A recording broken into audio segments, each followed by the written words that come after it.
Imagine the following scene. You are a teenager, deeply loved by your father, full of dreams and expectations for the future. Everything seems to point toward a bright destiny. But suddenly, those who should have been your greatest protectors, your own brothers, become your worst enemies. In just a few days, your life takes an unexpected turn. From favorite son, you become a slave in a distant land, with no friends, no support, and no guarantee that you will ever see your family again. This could be the synopsis of a dramatic Hollywood movie, but it isn't fiction. It is the real life of Joseph, one of Jacob's sons, whose journey is described in the final chapters of the book of Genesis. Joseph's story is more than an ancient narrative. It is a vivid portrait of the twists and turns of human existence, of pains we often cannot understand, and above all, of the surprising way God can turn tragedies into victories. And the most remarkable thing is that, although it is an account from thousands of years ago, Joseph still inspires millions of people around the world today. His saga has been studied by theologians, rabbis, priests, pastors, and even psychologists. Many see it as a metaphor for life itself. The phases of humiliation, the seasons of trial, and the moments when, suddenly, everything changes. But perhaps the most intriguing part is this. At no point does the biblical text present Joseph as someone endowed with supernatural powers or miracles of his own. He did not part seas like Moses, he did not slay giants like David, he did not call down fire from heaven like Elijah. Joseph prevailed only with faith, resilience, wisdom, and integrity. And that is precisely what makes him so close to us. If you have ever been wronged at work, rejected by people you loved, forgotten by someone you trusted, then you already have something in common with Joseph. The difference is that your story is not over yet. And just as it happened with him, it may be that your pain today is exactly the preparation for a greater purpose that is yet to come. Now, to draw you into this journey, let me ask a few questions that will guide today's video. How could a simple young shepherd boy, hated by his brothers, rise to the position of governor of Egypt, the greatest power of his time? Why did God allow him to endure so much suffering before reaching victory? And most importantly, what lesson does Joseph's story bring to your life today, in the 21st century? These questions will lead us through a narrative full of emotion, pain, faith, and redemption. But before we dive into the plot, it is worth highlighting something very important. The name Joseph, in Hebrew Yosef, literally means God adds. And isn't it striking that his life was marked precisely by unexpected additions? Additions of blessings, but also of trials. Additions of responsibilities, but also of sorrows. Every stage of his story seems to echo the meaning of his own name. God was always adding something new, even in the darkest of situations. And here lies a first lesson for us. Life does not always add what we want, but God adds what we need to fulfill our purpose. To better understand this journey, picture the contrast with me. A young dreamer, wearing a colorful robe given by his father, a symbol of love and distinction, suddenly becomes the target of envy, hatred, and conspiracy. What seemed to be mere sibling rivalry turned into a cruel plan of near assassination. At this point we realize, Joseph's story is not just a religious account, but a profoundly human narrative. It is about envy, jealousy, injustice, dreams, forgiveness, and redemption. It is about real life, full of highs and lows. And the most fascinating thing is to notice how the biblical text builds the tension. First, Joseph is introduced as the beloved, dream-filled youth. Then, it reveals the envy of his brothers. Next comes the plunge into betrayal and pain. But instead of ending in tragedy, the story moves toward the improbable, a finale of reconciliation and victory. We could say that Joseph's narrative is almost a prototype of the great epic stories that still captivate us today. Those that begin with an unlikely hero, pass through a valley of shadows, and end in triumph. Except here, it is not fiction. It is sacred history. And perhaps that is precisely why Joseph's story still moves us so deeply. Because his life shows that the hand of God can guide even the most painful chapters of our journey toward a chapter of glory. Therefore, get ready. In the next few minutes, we will dive into details you may have never noticed in this story. We will explore the cultural context, the family dramas, the unexpected twists, and above all, the emotional and spiritual lessons that still resonate today. And I guarantee, by the end of this video, you will no longer look at your own life the same way. Because you will realize that, just like Joseph, you too are on a journey where every step, even the hardest ones, may be leading to a purpose far greater than you can imagine.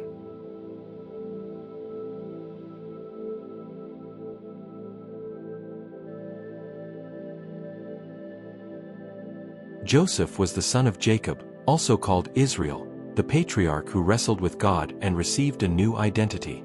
Jacob had 12 sons, who would later become the founders of the 12 tribes of Israel. But among those sons, there was rivalry, jealousy, and family tensions that would become the fuel for the events that would change Joseph's life forever. Joseph was born from the union of Jacob with Rachel, the woman Jacob truly loved. It is important to remember, Jacob worked 7 years to marry Rachel, but he was deceived by his father-in-law Laban and ended up marrying Leah, the older sister, first. Only after another 7 years of work did he finally take Rachel as his wife. This already shows how special a place Rachel held in Jacob's heart. And when Rachel finally gave birth to Joseph, the long-awaited son, he became the apple of his father's eye. It was as if all of Jacob's love, dedication, and hope were placed upon that child. Here lies an essential detail. The Bible clearly says that Jacob loved Joseph more than all his other sons. That favoritism, though natural, would be the root of great family conflicts. To demonstrate this special love, Jacob gave Joseph a gift unlike any other: a colorful coat, most likely a long and richly embroidered tunic, which represented honor, status, and distinction. This coat was not just a beautiful garment. In the ancient world, such a robe was worn by those who were not required to do heavy labor in the fields. It symbolized authority, position, and privilege. By giving this coat to Joseph, Jacob was, in practice, signaling that he saw him as his special heir. Now imagine the impact this had among the brothers. They already knew Joseph was the favorite, but that coat was like a flag shouting, "This is the father's beloved son." The envy that had been simmering now grew into outright hatred. But it was not only the coat. Joseph also had something his brothers did not: prophetic dreams. The Bible records that, while still young, he began to have visions in the form of dreams that pointed to a position of prominence in the future. In the first dream, he and his brothers were binding sheaves of grain in the field. Suddenly, Joseph's sheaf rose upright, and his brothers' sheaves bowed down to it. In the second dream, the sun, the moon, and 11 stars bowed down before him. It is no surprise that these dreams were not well received. The brothers, already poisoned by envy, felt humiliated as they heard Joseph narrate these visions, as if he were declaring, "One day you will all bow down to me." Even Jacob himself, though he kept the matter in mind, rebuked Joseph. "Shall I and your mother and your brothers indeed come to bow down to the ground before you?" Once again, we find a crucial point. Joseph's dreams were not inventions of youthful imagination, but revelations from God about his future. Yet to his brothers, they sounded like arrogance and provocation. To better grasp the weight of this story, we need to remember the cultural context of Canaan at that time. It was an era in which the right of the firstborn carried enormous value. The eldest son was entitled to a double portion of the inheritance and was considered the natural successor of the father. But in Jacob's case, things were more complex. Although Reuben was the firstborn, he had forfeited his right because of his sins. The next brothers also had serious failings. Thus, Joseph, though younger, emerged as the heir apparent in his father's heart. This imbalance between tradition and affection was one of the great causes of discord. To the brothers, seeing Joseph exalted was like losing their honor and their future. But beyond all this, Joseph stood out for something even deeper: his character. Even as a youth, he was an upright young man, obedient and loyal to his father. The Bible shows that Joseph brought back reports of his brother's misconduct to Jacob, which surely increased their hostility toward him. Some may see this as tattling, but in light of the text, it was zeal. Joseph could not accept wrong behavior, and even knowing it might stir anger against him, he remained faithful to what he believed was right. And here we begin to see a trait that would mark him for life. Joseph did not let himself be shaped by circumstances or by the fear of others' opinions. He remained faithful to what was right, even if it came at a high cost. All of this, the father's love, the colorful coat, the prophetic dreams, the integrity of character, was no coincidence. From the beginning, the hand of God was upon Joseph, preparing him for something far greater than he could have imagined. But it is also at this point that we see the irony of life. The greater the promise, the greater the trial. The brighter the destiny, the deeper the valley before the victory. And with Joseph, it was no different. He was born to rule, but before sitting on a throne, he would have to pass through rejection, slavery, and prison.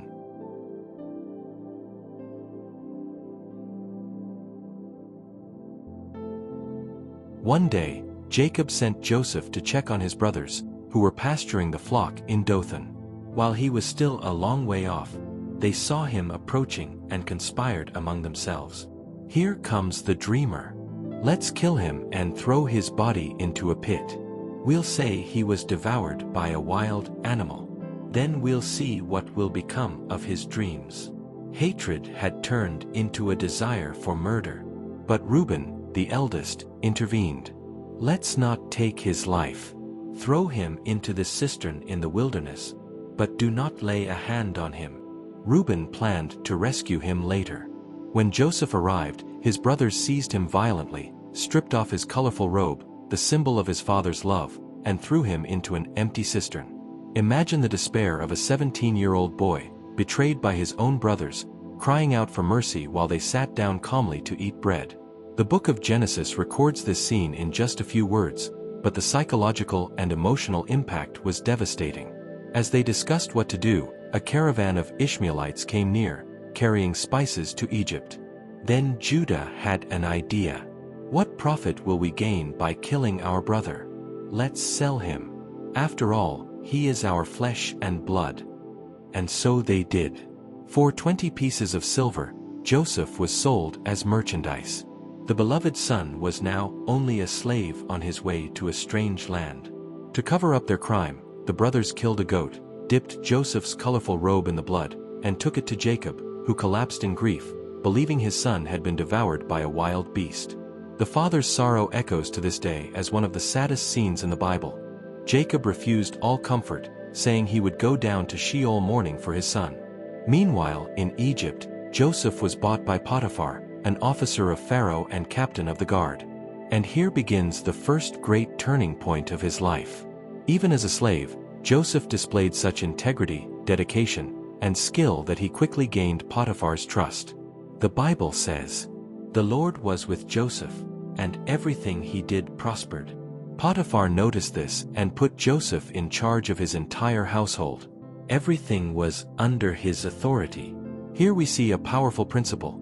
Even in adverse circumstances, those who remain faithful to God can prosper. Joseph did not give in to self-pity or bitterness. He worked with excellence, and God honored him. But peace would not last long. Potiphar's wife began to desire Joseph and, day after day, pursued him. "Lie with me." Joseph firmly refused. "My master withholds nothing from me except you, because you are his wife. How then could I do such a wicked thing and sin against God?" Notice his response. It was not just loyalty to Potiphar, but above all fidelity to God. Joseph chose to risk his own safety rather than tarnish his integrity. One day, when they were alone, she grabbed Joseph by his cloak. He fled, leaving the garment in her hands. Humiliated and vengeful, she screamed, accusing Joseph of trying to assault her. Potiphar, enraged, threw Joseph into prison. Once again, he fell from honor to humiliation. From favored son to slave, from faithful administrator to unjustly condemned prisoner. Yet even there, the text repeats, "The Lord was with Joseph." In prison, he gained the trust of the warden, who put him in charge of responsibilities. Even in chains, Joseph continued to prosper, because his posture did not depend on circumstances, but on the presence of God. Here we need to pause and reflect. How many of us in Joseph's place would have asked, "Where is God? Why is this happening to me?" Joseph had been faithful, righteous, and upright, and yet he was in prison. This is one of the great lessons of his story. Suffering is not always the result of sin or error. Many times, it is part of God's preparation for something greater. In prison, Joseph received no spectacular revelations and no immediate deliverance. He lived through God's silence. But that silence was not abandonment. It was training. During this time, Pharaoh's cupbearer and baker were thrown into prison, accused of offenses against the king. Each had a troubling dream, which Joseph interpreted correctly. The cupbearer would be restored to his position. The baker would be executed. Joseph asked the cupbearer, "Remember me when you are before Pharaoh." And indeed, everything happened just as Joseph said. The cupbearer was restored, but completely forgot about Joseph. 2 years passed. 2 years in which Joseph remained in prison, even though he had been God's instrument. This is one of the most striking moments of the narrative. God allowed Joseph to be forgotten, because it was not yet the right time. If the cupbearer had remembered him earlier, Joseph might have been freed only as an unremarkable ex-prisoner. But God's timing is perfect. Joseph needed to be in the right place, at the right time, before the right person. And for that, waiting was necessary. Thus we see Joseph's life up to this point. Betrayed and sold by his brothers. A slave in Potiphar's house. A faithful administrator, but falsely accused. Imprisoned, yet honored even in the dungeon. Interpreter of dreams, but forgotten by the one who could help him. Everything seemed like a cycle of downfall and disappointment. But in reality, each stage was paving the way for the greatest turning point of his life. The bottom of the pit, in human terms, was the exact point where God wanted to begin raising Joseph up. Pharaoh, sovereign of Egypt and regarded almost as a deity by his people, began to have disturbing dreams.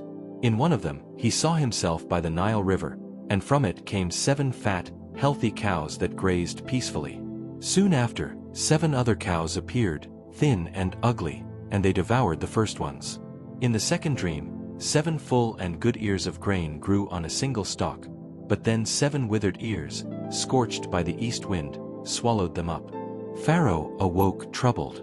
He summoned all the magicians and wise men of Egypt, but none could give a satisfactory interpretation. Here we see divine irony. The greatest power on earth, with all its counselors, priests and diviners, could not decipher what a Hebrew prisoner would interpret in an instant. Then the chief cupbearer suddenly remembered Joseph. He said to Pharaoh, "Today I am reminded of my shortcomings." When Pharaoh was angry with his servants, both I and the baker were imprisoned. There was with us a young Hebrew who interpreted our dreams, and everything happened exactly as he said. Pharaoh immediately sent for Joseph. And here a symbolic scene unfolds. Before appearing, Joseph was shaved, given new clothes, and brought before the king. In just a few hours, the forgotten prisoner stood before the most powerful man in the world. Pharaoh said, "I had dreams, but no one can interpret them. I have heard it said of you that you can explain them."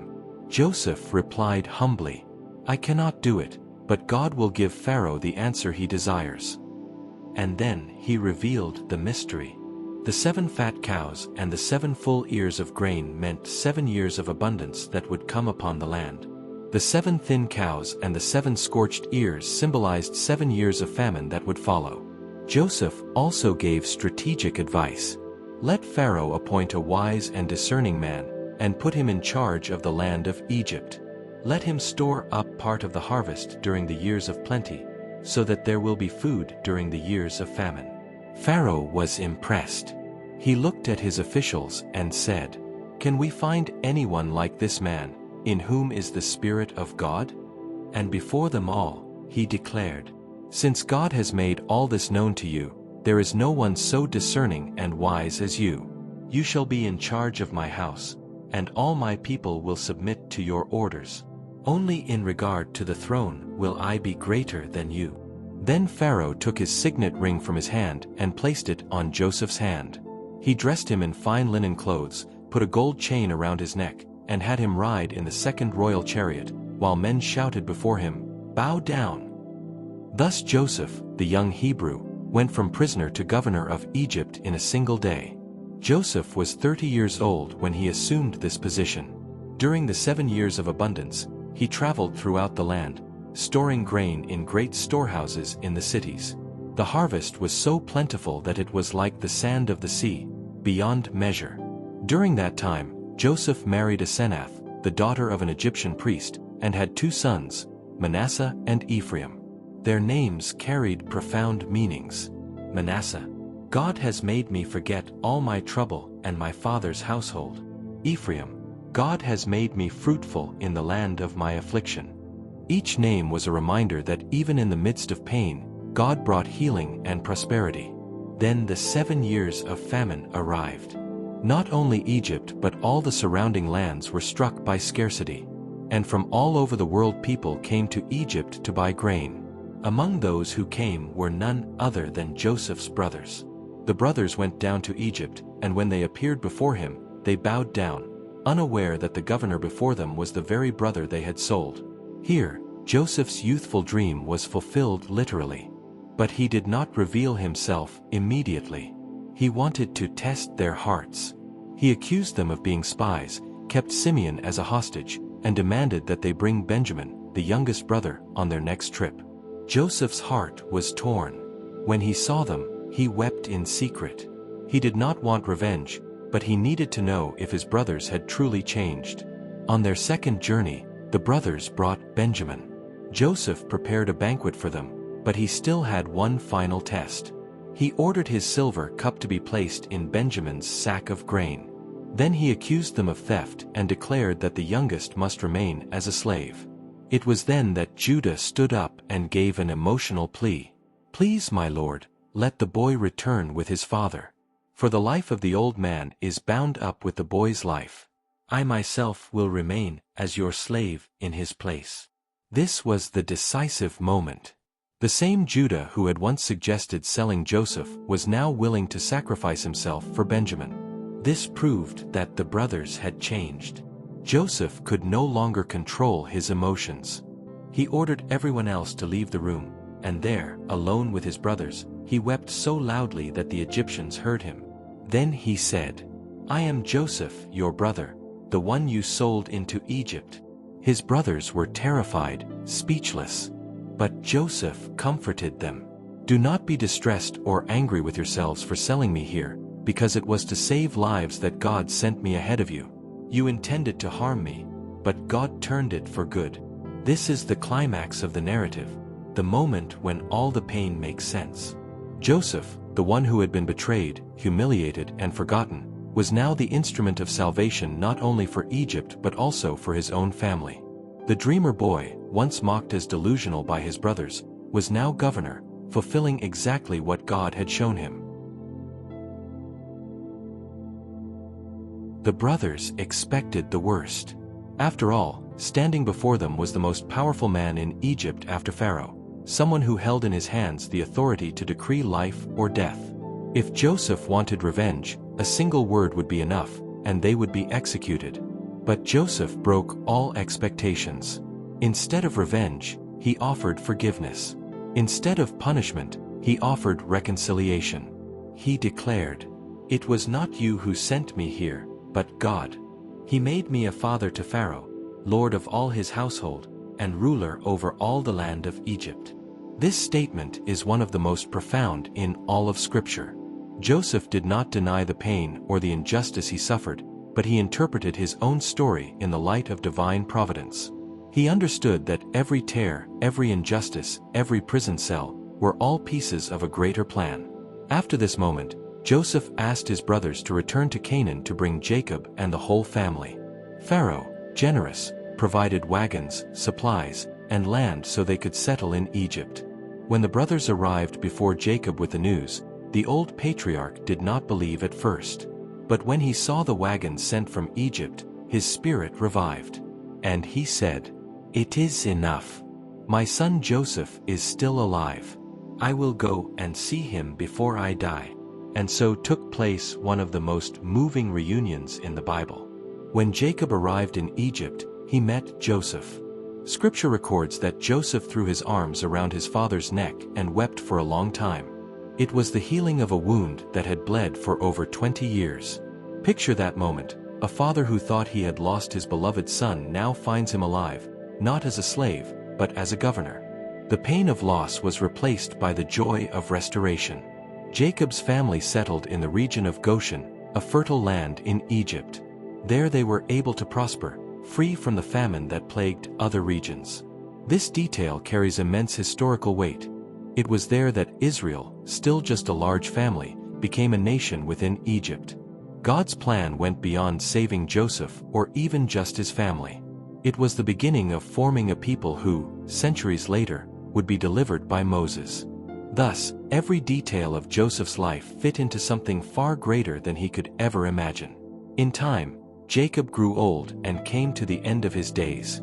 Before he died, he blessed his sons, giving prophetic words that would shape the future of the 12 tribes of Israel. Then he died in the arms of his family. Joseph wept deeply but fulfilled his father's wish to be buried in Canaan, in the cave of Machpelah, alongside the patriarchs. Once again, this episode showed Joseph's faithfulness.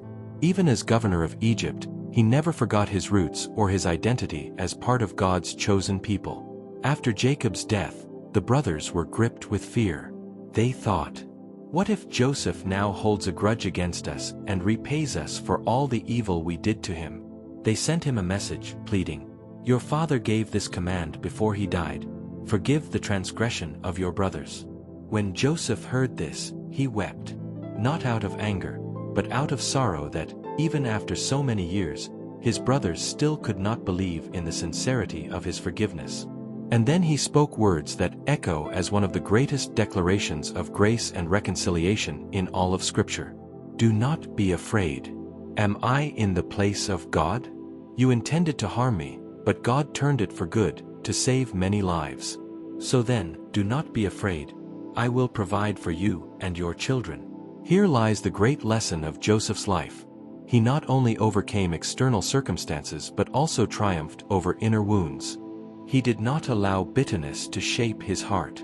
He did not allow pain to turn him into an avenger. And perhaps this is the hardest part of life, not merely surviving tragedies, but allowing them not to destroy our capacity to love and forgive. Joseph teaches us that the true climax of life is not when we reach power, but when we use that power to restore, to forgive, and to save.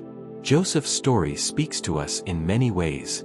Suffering is not the end. Often, when we go through injustice, we tend to think God has abandoned us.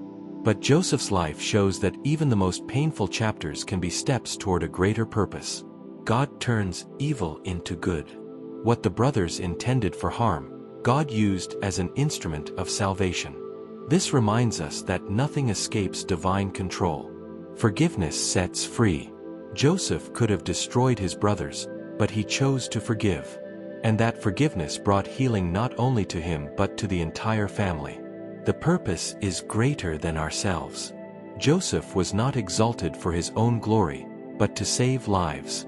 Our journey, too, can be an instrument for something far beyond what we can imagine. There is yet a deeper aspect. Many scholars see Joseph as a figure who foreshadows Jesus Christ. Both were rejected by their brothers. Both were sold for pieces of silver. Both were unjustly condemned, but exalted. And both became instruments of salvation, turning pain into life for many. Thus, Joseph's life is not only a story of overcoming but also a prophetic shadow pointing to the greatest forgiveness and reconciliation that would come through Christ. At the end of his life, Joseph not only ruled an empire but also left a legacy of faith, forgiveness, and hope. He understood that God's purpose was greater than his pain. And this is the message for us today. You may be in a season of prison, rejection, or being forgotten, but that does not define the end of your story. Just like Joseph, you may discover that every tear is paving the way toward a future of restoration. The greatest victory is not reaching the throne. The greatest victory is reaching it without losing the ability to love, to forgive, and to see the hand of God in every detail.